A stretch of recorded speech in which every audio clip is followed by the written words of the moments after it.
Yeah. For those of you that want to know what we're all about, it's like this, y'all. This is 10% luck, 20% skill, 15% concentrated power of will, 5% pleasure, 50% pain, and 100% reason to remember the name.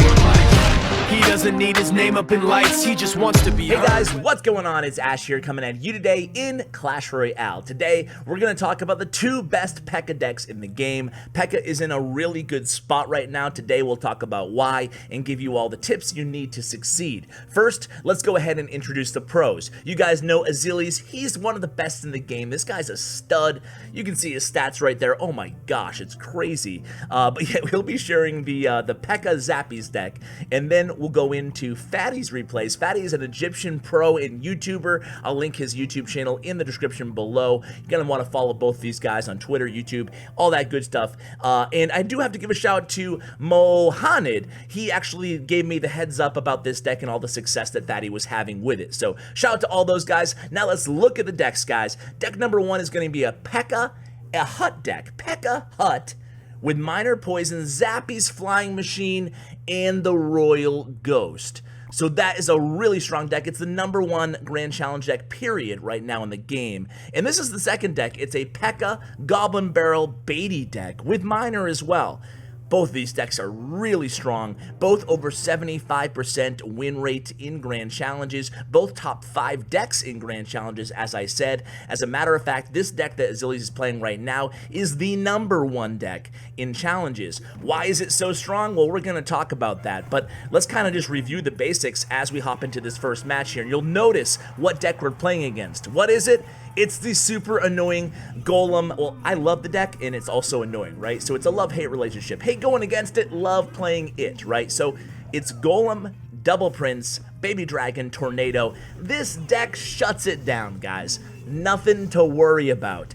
As a matter of fact, if you're going against a Golem, a Giant, a Prince, a Dark Prince, another P.E.K.K.A deck, you got nothing to worry about here because this deck does amazing. Amazing. I mean, even a hog deck doesn't matter. This deck is a great counter control deck right now in the meta, and it's definitely deserving of its incredibly high, almost 80% or 80% actually win rate right now. So look at this push right here. We're absolutely going to shut it down using the log there to make sure we stop that Prince's charge, and then we're going to go ahead and use our Zappies. Same lane, and this is going to take the right tower. He can't do anything. Even if you play the Dark Prince and the NATO, he'd still probably lose the tower there. Remember, there's a Royal Ghost in there as well. So he opts to kind of do what you should do with this deck, Clothy the opponent, and try to kind of mitigate the damage on the King Tower and then pump up again. However, it's not going to work out too well for him, guys.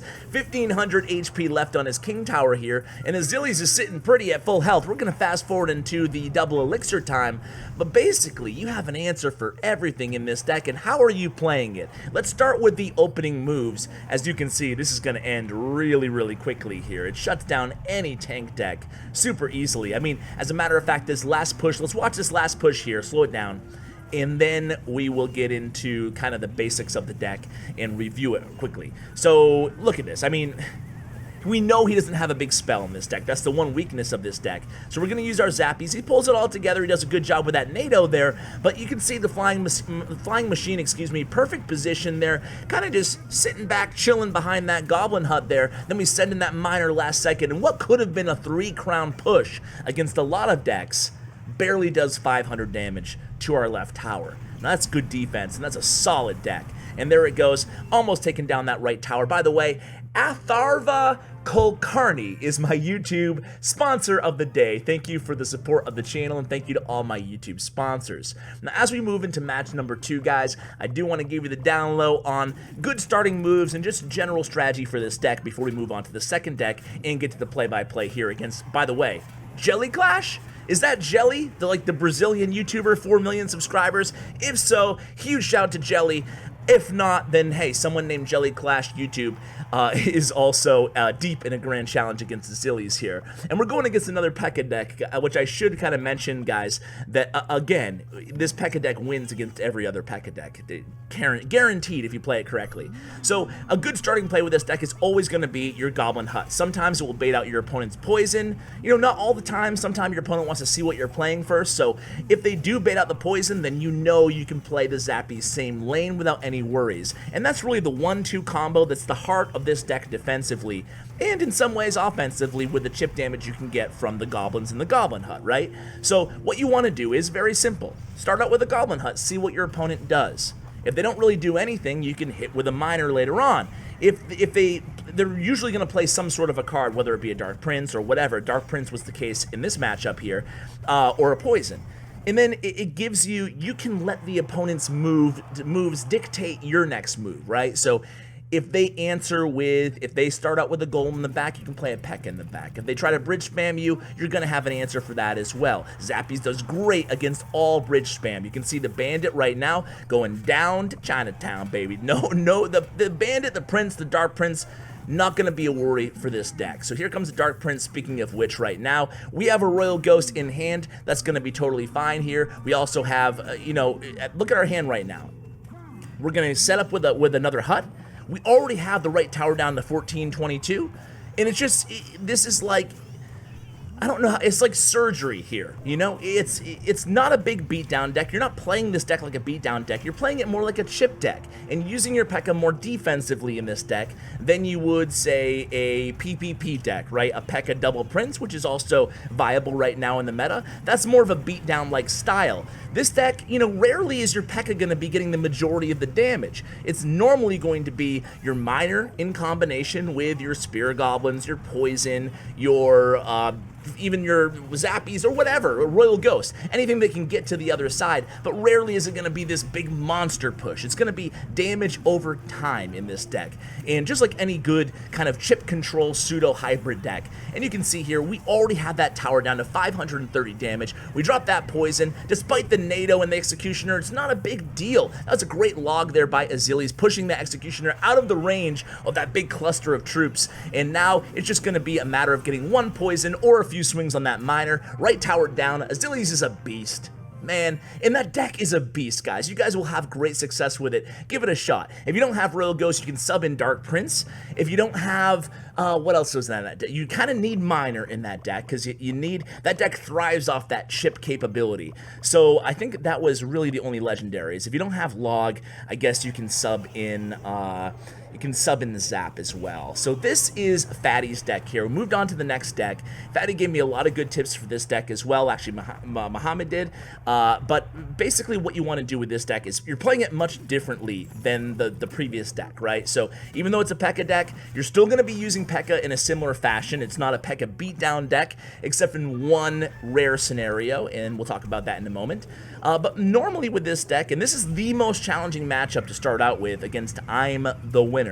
Okay, it's a bait deck itself, but he also has Princess, he has Log, he has Tornado for our Goblin Barrel, both of those cards, and we don't even have Log in this deck. You can sub it in if you want to, though, if you'd prefer it over the Zap spell. But either way, guys, you can see with this deck, we're going to be playing it like kind of like a normal bait deck here. He opts to send the miner in on the tower there instead of on the Princess. That could kind of hurt him in a bit, but we'll see how he does here. So the issue with this deck, or not the issue, the tactic that you want to be using with this deck is being pretty aggressive, rather aggressive with your Goblin Barrel. And if they don't have log in rotation, you can be aggressive with your miner plus your Goblin Barrel. So using the miner Goblin Barrel combo, totally viable in this deck, especially every time they don't have their log in hand or a good answer. You want to be ready. Now, another note, with the P.E.K.K.A, you're going to be using her obviously defensively. After you successfully defend with the P.E.K.K.A, or as you're successfully defending with the P.E.K.K.A, you want to hit the opposite lane with the Goblin Barrel oftentimes. So here we go, we stop that Prince's charge. We're going to be taking a lot of damage on this right tower. Remember, this is an incredibly difficult matchup here for Faddy, and should I spoil the ending for you guys? I'm not going to spoil it, but the ending is pretty insane, okay? He should not have won this match, but you know what? Sometimes it's fun to play these replays just the same. So of course the P.E.K.K.A can't get to the tower. We're slowly chipping away at that left tower, but he's in the lead at this point. Are we gonna let this Dark Prince go through? We do, and then we play that P.E.K.K.A instead to distract the princess, help out against those goblins. She doesn't get there quite in time, but here comes the Goblin Barrel, just more chip damage, and now the opponents, what a great job by I'm the Winner to really stymie that kind of counter push there and protect the princess all in the meanwhile. So we send in the miner really for naught here, as the princess is still alive and he has Ice Spirit in cycle. So our counter push totally flopped there. What are we going to do here? He comes with a predictive, he thought we were going to use Spirit Goblins or something there, because he came in with a predictive log. However, we're going to attack really hard on the left lane there. Sometimes when they know they don't have log in cycle, you just got to go all out. It didn't really result in the, what we wanted there, but we were ready with a minion horde to defend against that next Goblin Barrel. Remember, the one weakness of I'm the Winner's deck is there's no big spell, so we can pretty much play the minion horde as a defensive stopper to the Goblin Barrel, but of course he does have Princess and Tornado and everything else in the world on the other end, so we can't expect a large, look at this, 365 on that right tower, and Faddy gives the well played. He thinks he's done. Princess gets one shot off. Nice Spirit Goblins avoiding that log. That right tower is down to 1 hit point, guys. 1 HP, baby. And here comes the Goblin Barrel, and we're gonna use the Skarmy and the Goblin Skarmy. What the heck, Ash? We're gonna use the Goblin Gang. Ash, going back to your old ways, dude. Oh man, for those of you who don't know, I had this right when Goblin Gang came out, I always called it Skarmy. And the same thing with Air Sweeper and Flying Machine. It's like 2 cards that I can't get through my thick skull what they're called, especially when you're doing the running commentary. That's why I don't commentate live events anymore, because I'd be like, look at that Skarmy, guys, look at that, oh, it's a Goblin Gang, look at that Air Sweeper, that's not even this game. Okay, awesome. Anyway, here we go. We're going against Divided by Zero. Shout out to Nova EG, my home clan. Divided by Zero, a very, very good player. And we're going against him. We're at the top this time, guys, not to confuse you here. And Divided by Zero goes ahead and he gets a lot of damage on that right tower, or a little bit of damage. But thanks to the mini, dude, where's my head at today, guys? Thanks to the Mega Minion, not Mini Minion. Thanks to the Mega Minion getting a few swings off there, we're able to actually take that right tower down about 700 HP or so. Not too bad, right? So here comes Faddy going super aggressively here with the minion horde. We're forced to kind of use guards there. We have the E-Wiz in cycle, or Divided, excuse me, has the E-Wiz in the cycle, so pretty good defense there on his end. Faddy's gonna respond. Again, guys, here, just playing defense, just trying to defend, right? I mean, it's not rocket science. D by Z drops, or DBZ. DBZ drops the Goblin Hut in the center there, and we opt to take that poison value straight away here. So you can see we have Spirit Goblin selected here, Faddy does, and at this point, he's just kind of waiting to see what Divided's going to do next. He's ready for that graveyard, and he wants to have his poison in the cycle for that graveyard, obviously. So he's going to do something smart here, and this is what you should all do against graveyard decks when you know they have poison as well. And you want to use your minion horde against at the bridge on the support troops, and then use your poison on defense against the graveyard so they can't get the poison value they're looking for. That's a really important point with this deck, and really any deck that you're running a minion horde in it. So like a 3 Musketeer deck, same rule applies, right? So here we're going to get some more chip damage on that right tower, taking it down to in the 1300s. Not too bad. Almost a final swing there on that miner, taking it even lower, but now we're in the lead all of a sudden, which is good for us, right? So at this point, we're going to play the P.E.K.K.A again, just kind of slow playing the P.E.K.K.A here. P.E.K.K.A's going to do a good job because she's not going to take a lot of damage from those Spirit Goblins, and we're basically going to be able to get a little bit of a supporting effort behind her on the cheap, using just Spirit Goblins. So here we go. Pekka's going to go ahead and engage this E-Wiz and barely not even get a swing off, but we do take him out just the same. Now we're going to go ahead and send in that Goblin Barrel. We force the log out of the opponent's hand, and that was basically good game there, guys. So obviously, if you can use the Goblin Gang, use the Spirit Goblins to support whatever push you have going on. That's the play we just talked about, by the way. Minion Horde up top, Poison down below on the tower, and there it is, Miner coming in. And Miner, I don't even think that we're even going to need to do a Poison. Maybe one more Poison will take that tower down, obviously, guys. So that's what you want to do. Force the log out of the opponent's hand, then go super aggressive. I did mention one time that you can use Pekka as kind of an offensive unit in this deck, and that would be against Lava Loon or Lava Hound. You can play the Pekka in the opposite lane on the bridge. It's a risky move. Just make sure you have your Zap ready, as well as Spear Goblins or something, a Goblin Gang, that can help support that Pekka if your opponent drops minions. Obviously, popular card in a Lava Loon deck. So again, huge shout out to Faddy and Azilys for helping me out with these two decks. I hope you guys have a lot of success with them. They're two solid decks. Best of luck. Sorry about the getting a little bit caught on my words and phrases there. Not my strongest video, but the decks are strong, so hopefully they made up for the poor commentary. Guys, thanks so much for watching. Huge shout out to Bren Chong, my YouTube partner. Check out his information in the description below. Guys, thanks again, and as always, take care, guys.